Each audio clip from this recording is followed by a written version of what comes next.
राधे राधे दोस्तों, हमारे चैनल में आप सभी का स्वागत है। आप सभी जानते हैं कि कार्तिक शुक्ल द्वादशी को तुलसी और शालिग्राम का विवाह होता है, जिसे देव उठनी एकादशी के अगले दिन मनाया जाता है। इस वर्ष द्वादशी तिथि 1 नवंबर की सुबह से 2 नवंबर की सुबह तक रहेगी। उदया तिथि के अनुसार तुलसी विवाह 3 नवंबर 2025 को मनाया जाएगा। तो दोस्तों, चलिए हम जानते हैं तुलसी विवाह की कथा। दोस्तों, यह कथा है देवी वृंदा यानी तुलसी माता और असुर राज चरणचूड़ की।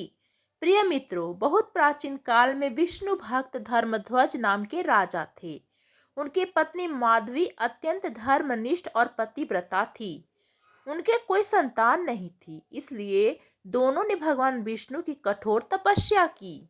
अनेक वर्षों बाद जब भगवान विष्णु उनके समक्ष प्रकट हुए, तो उन्होंने कहा, हे धर्मध्वज, तुम्हारी तपस्या से मैं प्रसन्न हूँ। तुम्हारे घर लक्ष्मी का अंश अवतरित होगा, जो मेरी प्रिय होगी, किंतु पृथ्वी पर उसका जीवन एक विशेष उद्देश्य के लिए होगा।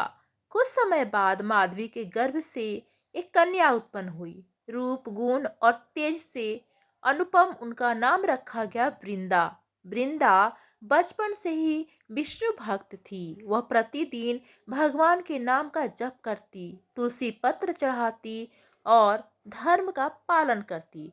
जैसे जैसे वह बड़ी हुई, उसकी भक्ति और तेज से तीनों लोग प्रभावित होने लगे। उसी समय असुर राज शंखचूर्ण ने भी कठोर तपस्या करके ब्रह्मा जी से वरदान प्राप्त किया था कि जब तक उसकी पत्नी पतिव्रता रहेगी, तब तक उसे कोई पराजित नहीं कर सकेगा। शंखचूर्ण ने विवाह के लिए वृंदा का हाथ मांगा। प्रारंभ में तो वृंदा ने मना कर दिया, क्योंकि वह केवल भगवान विष्णु को ही अपना आराध्य मानती थी। परंतु भगवान शिव के संकेत पर उसने यह विवाह स्वीकार किया, क्योंकि शंखचूर्ण के जीवन का अंत धर्म की स्थापना के लिए आवश्यक था। विवाह के बाद वृंदा अपने पतिव्रता धर्म में अडिग रही। उसकी शक्ति से चंद्रचूड़ अजेय हो गया। देवता बार बार युद्ध में हारने लगे। तब सभी देवता भगवान विष्णु के पास पहुंचे और प्रार्थना की, हे श्री हरि विष्णु, जब तक वृंदा की पतिव्रता रक्षा कर रही है, तब तक चंद्रचूड़ को कोई नहीं हरा सकता। धर्म की पुनः स्थापना के लिए आपको ही कोई उपाय करना होगा। भगवान विष्णु ने धर्म की रक्षा के लिए एक लीला रची। वे शंखचूर्ण का रूप धारण करके वृंदा के सामने पहुंचे। वृंदा ने जब उनका दर्शन किया, तो उसे भ्रम हुआ कि यह उसका पति है। जैसे ही उसने उस भ्रमित स्थिति में अपना पतिव्रत धर्म खो दिया, उसी क्षण शंखचूर्ण युद्ध में पराजित होकर वीरगति को प्राप्त हुआ। परंतु जब वृंदा को सत्य का ज्ञान हुआ, तो वह अत्यंत दुखी हुई।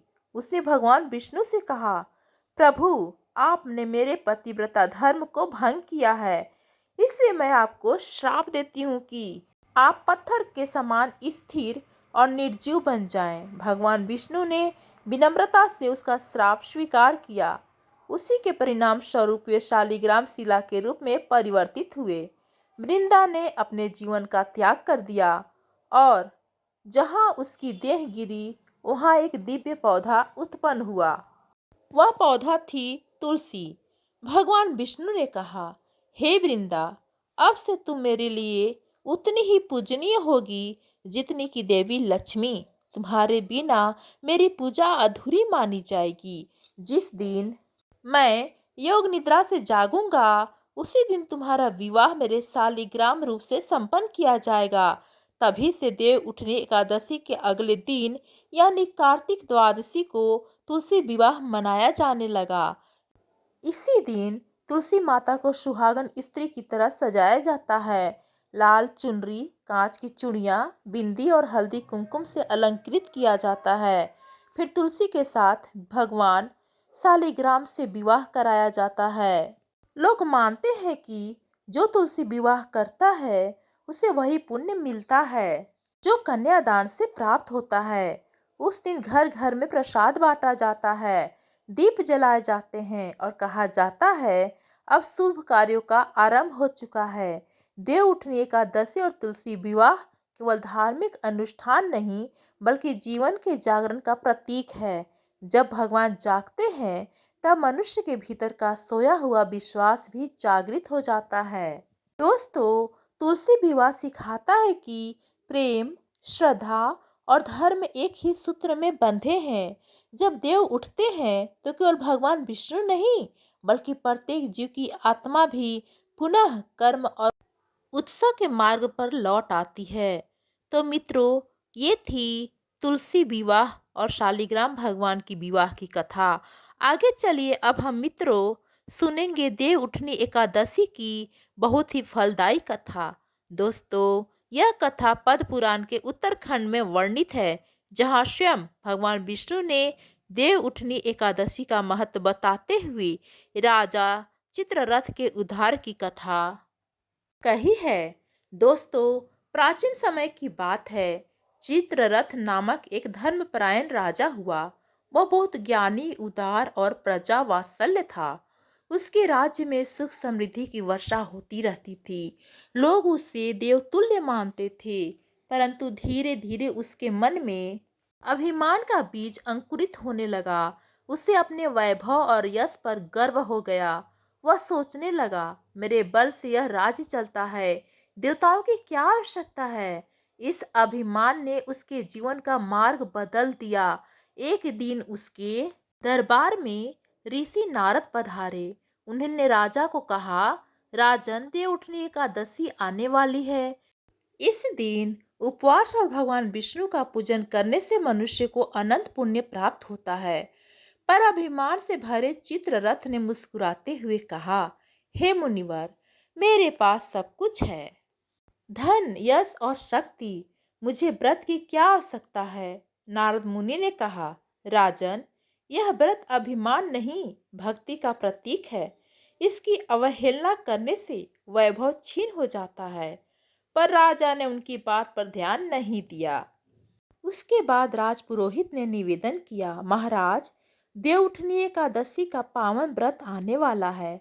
भगवान विष्णु इसी दिन योग निद्रा से जागेंगे। इस व्रत का पालन अवश्य करें। परंतु राजा मुस्कुराए और बोले, देवता सोते भी हैं क्या? यह सब मानव की कल्पना है। उनके इन वचनों से देवता अप्रसन्न हो गए और उनके जीवन में पतन का आरंभ हो गया। देव उठनी एकादशी का पावन दिन आया, किंतु राजा चित्ररथ ने ना तो व्रत रखा ना पूजा की। वे रात दरबार में नाच गाना और भोग विलास में लिप्त रहे। रात्रि में उन्हें एक भयानक सौपन आया। उन्होंने देखा कि यमदूत उनके सामने खड़े हैं। उन्होंने कहा, राजा चित्ररथ, तुमने भगवान विष्णु की अवहेलना की है, अतः अब तुम्हें अपने कर्मों का फल भुगतना होगा। राजा भयभीत होकर जाग उठे, लेकिन सुबह होते ही उनका वैभव, धन और सुख समाप्त हो गया। रोग, शोक और दरिद्रता ने उनके जीवन को घेर लिया। राजा चित्ररथ का मन अब वैभव से विरक्त हो गया। उन्होंने राज्य अपने पुत्र को सौंपा और वन को प्रस्थान किया। वह सब कुछ खोकर जंगलों में भटकने लगा। एक दिन दुखी राजा चित्ररथ नदी के किनारे बैठा था। अचानक नारद मुनि पुनः प्रकट हुए। राजा ने रोते हुए कहा, हे मुनिवर, यह मेरे साथ क्या हो गया? सब कुछ नष्ट हो गया। नारद मुनि ने शांत स्वर में कहा, राजन, तुमने देव उठनी एकादशी का अपमान किया था। यह वही पवित्र दिन है जब भगवान विष्णु क्षीर सागर में योग निद्रा से जागते हैं। जो इस दिन उपवास कर श्रद्धा से पूजा करता है, उसे पुनः समृद्धि और मोक्ष प्राप्त होता है। राजा ने विनम्र होकर पूछा, मुनिवर, क्या अब भी मुझे उद्धार मिल सकता है? नारद मुनि बोले, हाँ राजन, भगवान करुणामय है। इस वर्ष की देव उठनी एकादशी का व्रत श्रद्धा पूर्वक करो, तुम्हारा जीवन फिर से बदल जाएगा। राजा ने विधि अनुसार उपवास किया। उन्होंने स्नान किया, शुद्ध वस्त्र धारण किए और तुलसी दल से भगवान विष्णु की पूजा की। पूजा विधि इस प्रकार थी, प्रातः ब्रह्मा मुहूर्त में स्नान कर पीले वस्त्र धारण करें, घर में या मंदिर में भगवान विष्णु की प्रतिमा या शालिग्राम को स्थापित करें। तुलसी दल, पंचामृत, दीप और धूप से पूजन करें। ओम नमो भगवते वासुदेवाय मंत्र का 108 बार जाप करें। भगवान विष्णु को खीर, तुलसी दल और आंवले का भोग लगाएं। रात्रि जागरण करें और प्रातः ब्राह्मण को दान दें। रात्रि के अंतिम प्रहर में जब राजा ध्यान में लीन था, तभी क्षीर सागर से भगवान विष्णु प्रकट हुए। मधुर मुस्कान के साथ बोले, राजन, तुमने अपने अहंकार का त्याग किया है। देवउठनी एकादशी के व्रत ने तुम्हारे सारे पाप नष्ट कर दिए। अब तुम पुनः अपने राज्य में लौट जाओ, वहां शांति और सुख लौट आएगा। राजा ने आंसुओं से कहा, प्रभु, अब मैं कभी अभिमान नहीं करूंगा, केवल आपकी भक्ति करूंगा। भगवान ने आशीर्वाद दिया और अदृश्य हो गए। राजा चित्ररथ अपने राज्य लौट आए। राजा को देखकर प्रजा आनंद से भर उठी। राजा ने उस दिन से संकल्प लिया कि वह हर वर्ष देवउठनी एकादशी व्रत अवश्य करेंगे और समस्त प्रजा को भी उसका पालन कराएंगे। उन्होंने घोषणा की कि जो मनुष्य इस व्रत को करता है, वह इस लोक और परलोक में मोक्ष प्राप्त करता है। इस प्रकार देवउठनी एकादशी का महिमा संसार में प्रसिद्ध हुआ। इस वर्ष 2025 में तुलसी विवाह 3 नवंबर को मनाया जाएगा।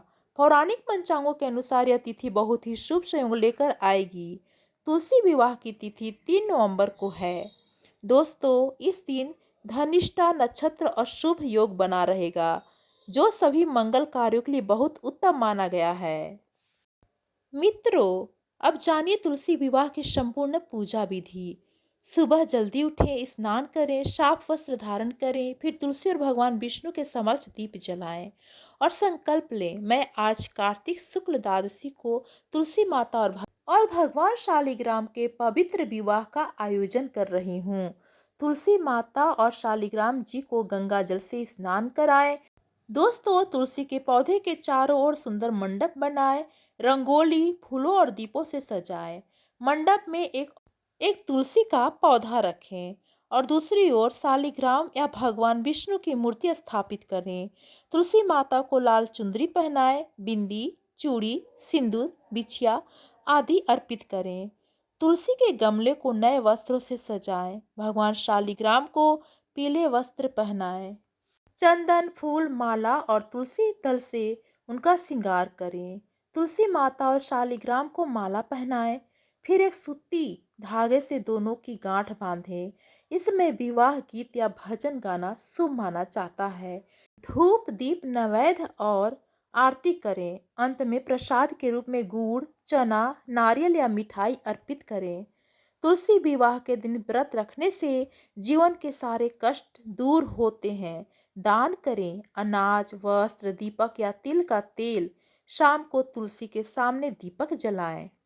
इससे घर में लक्ष्मी का वास होता है। जो व्यक्ति श्रद्धा पूर्वक तुलसी विवाह करता है, उसे भगवान विष्णु और माता लक्ष्मी की कृपा प्राप्त होती है। घर में धन समृद्धि आती है, विवाह के योग बनते हैं और वैवाहिक जीवन में प्रेम, शांति और स्थिरता बनी रहती है।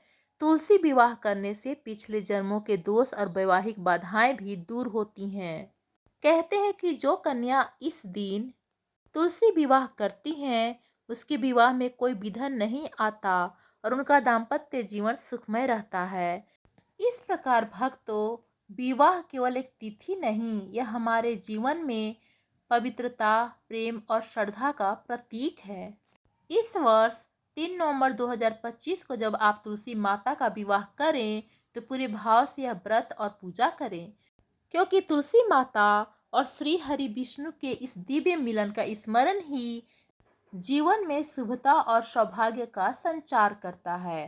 कहते हैं कि यदि किसी घर में तुलसी विवाह नहीं हो पाता, तो केवल तुलसी पर हल्दी कुमकुम लगाकर शालिग्राम विवाह का स्मरण करना भी उतना ही फलदायक होता है।